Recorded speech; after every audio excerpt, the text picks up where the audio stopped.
Bismillahirrahmanirrahim. Sambungan kepada tajuk Allah pengunia hidayah. Nah, jadi banyak cerita-cerita manusia yang dikurniakan hidayah oleh Allah Subhanahu Wa Taala. Kalau kita tengok di peringkat dunia kita, daripada masa ke semasa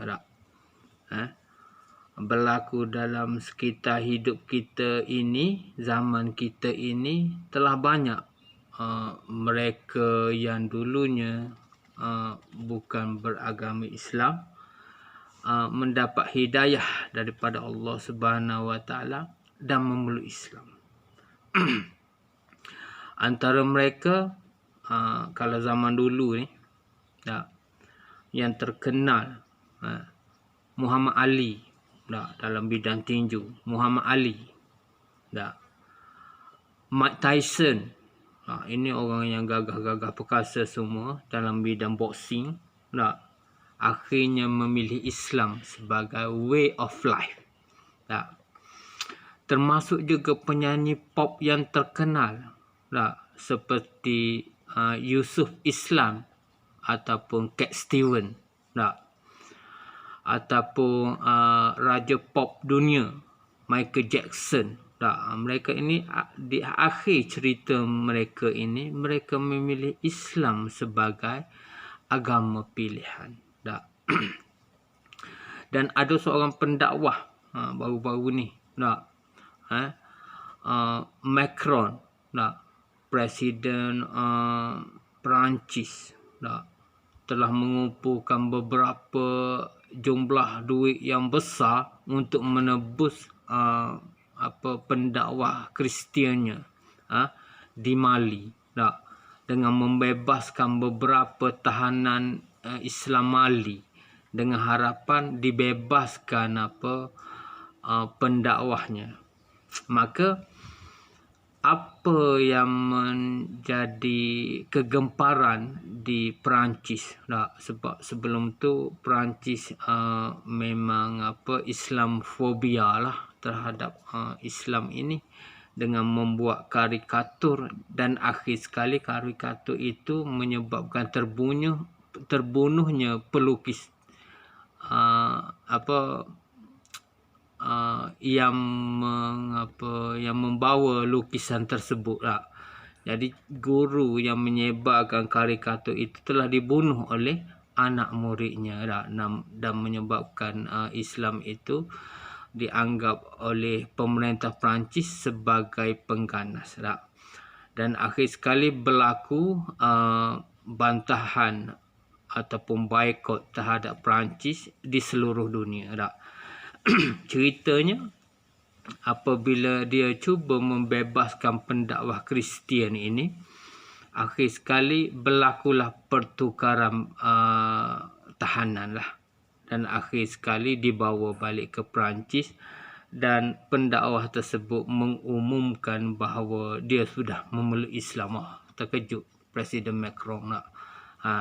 Dan pendakwah tersebut menyebut punca dia memeluk agama Islam kerana orang Islam ini mengamalkan ajaran yang benar sebenarnya, dan orang-orang di kalangan Kristian tidak pernah pun menyembah Tuhan yang sebenar. Dan mereka, beliau apabila berada di dalam tahanan Mali, melihat akan akhlak-akhlak umat Islam Mali, walaupun mereka negro, kulitnya hitam, tetapi hatinya bersih.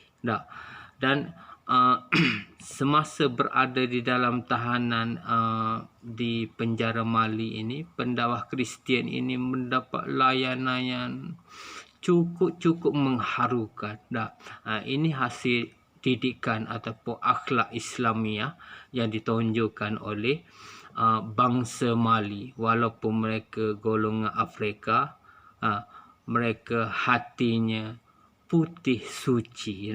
Dan akhir sekali menyebabkan pendakwah Kristian ini mengisytiharkan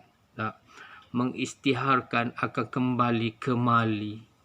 Sebab dia merasa aman, tenteram berada di Mali. Ini adalah hasil daripada mendapat hidayah daripada Allah. Walaupun berada di kalangan orang yang kulit hitam, tiada kemajuan di Mali, tak ada menara Eiffel dan sebagainya, tak ada kemajuan sangat, tetapi kemajuan akhlakiah itu menjadi tarikan kepada pendakwah Kristian dulunya untuk terus bermustatin di Mali dan menjadi pendakwah di kalangan rakyat Mali pula. Itulah antara contoh hidayah yang diberikan oleh Allah Subhanahu Wa Taala. Dan kalau kita tengok kepada sahabat-sahabat Rasulullah seperti Umar Al-Khattab, mendapat hidayah hasil daripada ayat-ayat saintis yang terdapat di dalam Al-Quran. Dan sahabat-sahabat yang lain yang mengkaji tentang Islam ini mendapat hidayah daripada Allah selepas kajian mereka, seperti Ibnu Mas'ud dan Abu Zar Al-Ghifari dan seumpama dengannya. Okey, itu saja untuk penambahan bagi tajuk Allah Pengunia Hidayah.